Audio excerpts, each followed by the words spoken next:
শম্পা কিচেনের ভিলেজ ফুডে আপনাদেরকে স্বাগত। প্রতিদিনের মতন আবারও চলে এসেছি। আজকেও আপনাদের সঙ্গে রেসিপি শেয়ার করব, খুব প্রয়োজনীয় এবং খুব দরকারি। কিন্তু তার আগে বন্ধুরা, রান্নাঘরে কি যাব, আমাকে পুরো আপনারা দেখতেই পাচ্ছেন। দেখুন, পুরো আমাকে মুরগি ঘিরে রেখেছে। আমি রান্নাঘরে যেতেই পারছি না, আমার উপর লাফ দিয়ে উঠে পড়ছে। কারণ ওদেরকে কোথাও যাওয়ার আগে কিন্তু আটা একটু মাখিয়ে খাইয়ে দিয়ে যাই, এই জন্য আমাকে পুরো ঘিরে রেখেছে। আগে মুরগিদেরকে খাইয়ে দেবো, তারপর যাব। একটু জলের সঙ্গে আটাটা মাখিয়ে নিই। বসতেও দিচ্ছে না।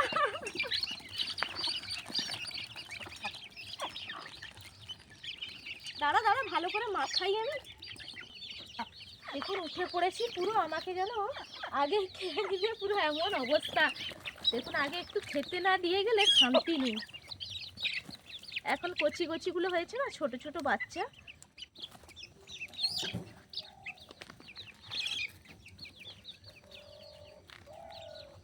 সবাই খাও, আবার পরে দেবো। অনেকটাই মাখিয়েছি, আর হাফটা রেখে দিই, পরে খেতে দেবো। মুরগিকে তো খেতে দিয়ে দিলাম, এরপর ছাগলকে খেতে দিয়ে তারপর রান্নাঘরের দিকে এগিয়ে যাব। এখানে বিকেলবেলার সময় ঘাস কেটে রেখেছিলাম, ঘাসগুলো দিয়ে দিই। খেয়ে নাও, ঘাসগুলো খাও। আমি এরপর হাতটা ধুয়ে রান্নাঘরের দিকে এগিয়ে যাই, আপনাদের সঙ্গে রেসিপিটা তারপর শেয়ার করছি।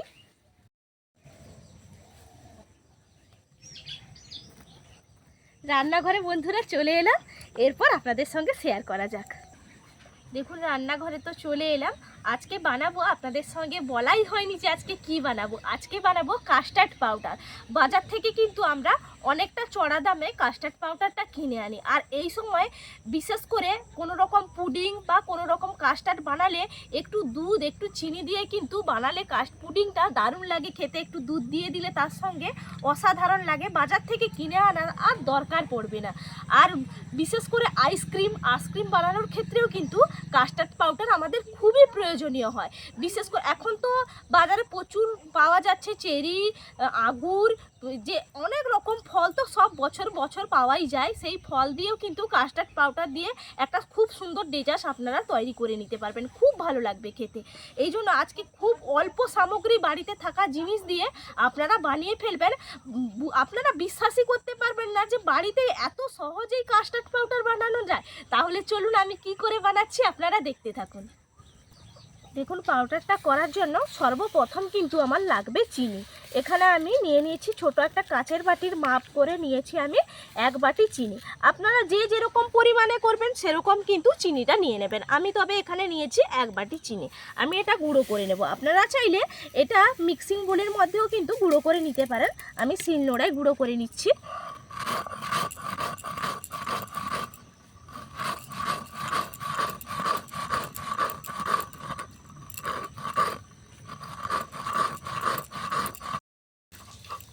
দেখুন, চিনিটা ভালো করে কিন্তু মিহি করে আমি গুঁড়িয়ে নিয়েছি। পুরো মিহি করে কিন্তু বন্ধুরা গুঁড়িয়ে নেবেন, একটুও যেন দলা ভাব বা দানা ভাব যেন না থাকে। পুরো ভালো করে মিহি করবেন। দেখুন আমি কিভাবে মিহিটা করেছি আপনাদেরকে একটু হাতে তুলেও দেখাই। দেখুন কি সুন্দর মিহি হয়েছে। এইভাবে কিন্তু চিনিটা পুরো ভালো করে মিহি করতে হবে।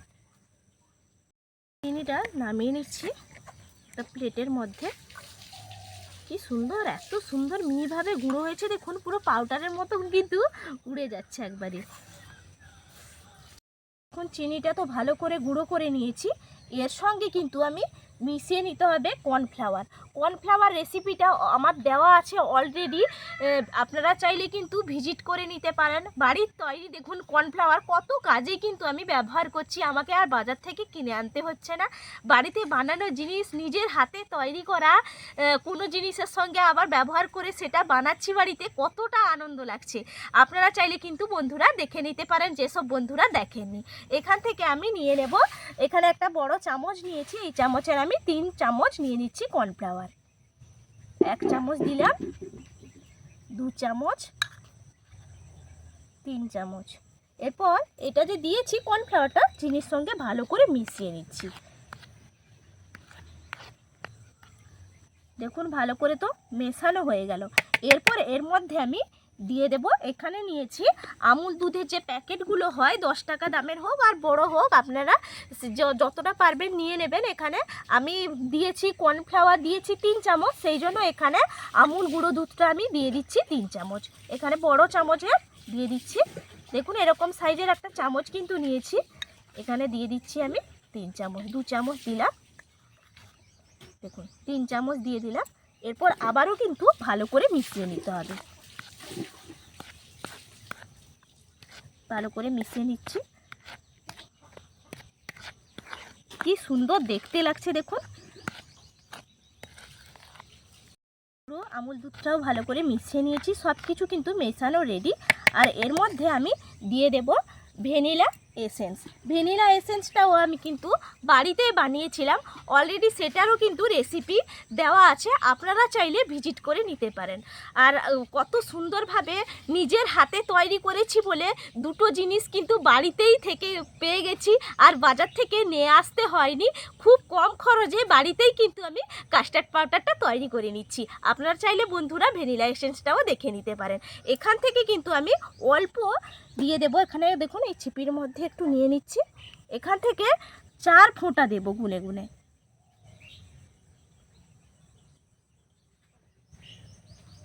1 ফোঁটা,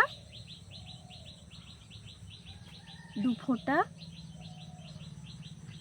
3 ফোঁটা, 4 ফোঁটা। দেখুন পুরো কিন্তু মাপেই আমি বের করেছিলাম। 4 ফোঁটা তো দিয়ে দিলাম কারণ একটা অসাধারণ ফ্লেভার আসবে। এরপর ভালো করে মিশিয়ে নিচ্ছি। এখন যেহেতু ভ্যানিলা এসেন্সটা দিয়েছি সেই জন্য কিন্তু আমি হাত দিয়ে মিশিয়ে নিচ্ছি, কারণ এটা তো জল ভাব আছে, একটু দলা পেকিয়ে যাবে, এই জন্য কিন্তু হাত দিয়ে মিশিয়ে নেবেন।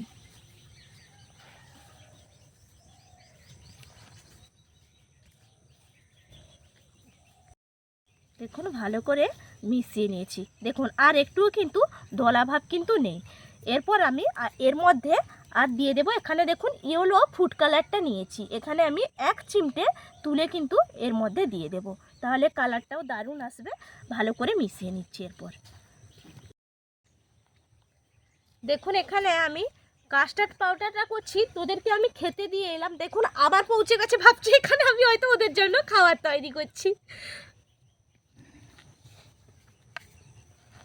দেখুন দেখুন মিশিয়ে নিয়েছি, আর দেখুন কতটা সুন্দর কালার এসছে, দেখুন কি সুন্দর লাগছে দেখতে, পুরো অপূর্ব একদম। দোকানের থেকে কোনো অংশে তো কম হয়নি, আর কতটা সুন্দর হয়েছে। আপনারা কত রকম রেসিপি করতে পারেন এবং অল্প খরচেই।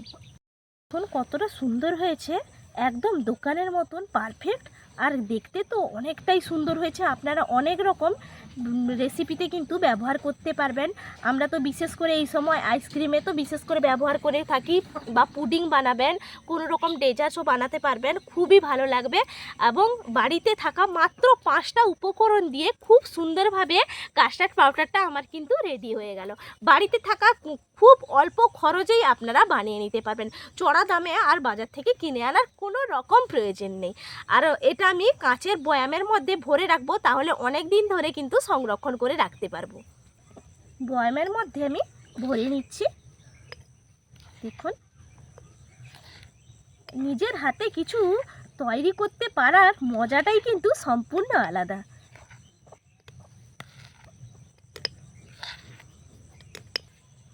দেখুন পুরোটা আমার ভরা হয়ে গেল, আর দেখুন কতটা হয়েছে, পুরো জার কিন্তু ভর্তি হয়ে গেছে। এরপর আমি ঢাকা চাপাটা লাগিয়ে দিই। একদম আপনারাও এইভাবে বানিয়ে ফেলবেন বন্ধুরা। আর যদি আমার রেসিপি ভালো লাগে, তাহলে আপনারা যদি ইউটিউব চ্যানেল থেকে দেখে থাকেন তাহলে ইউটিউব চ্যানেলটা সাবস্ক্রাইব করে রাখবেন, পাশে থাকা বেল আইকনটা প্রেস করে রাখবেন নিত্য নতুন রেসিপি পেতে হলে। আর অবশ্যই কিন্তু লাইক করতে বন্ধুরা ভুলবেন না। আর যদি ফেসবুক পেজ থেকে দেখে থাকেন তাহলে ফেসবুক পেজটাও ফলো করে রাখবেন। সবাই ভালো থাকবেন, সুস্থ থাকবেন। আপনাদের সঙ্গে আবার পরের ভিডিওতে আমার দেখা হবে বন্ধুরা। টাটা।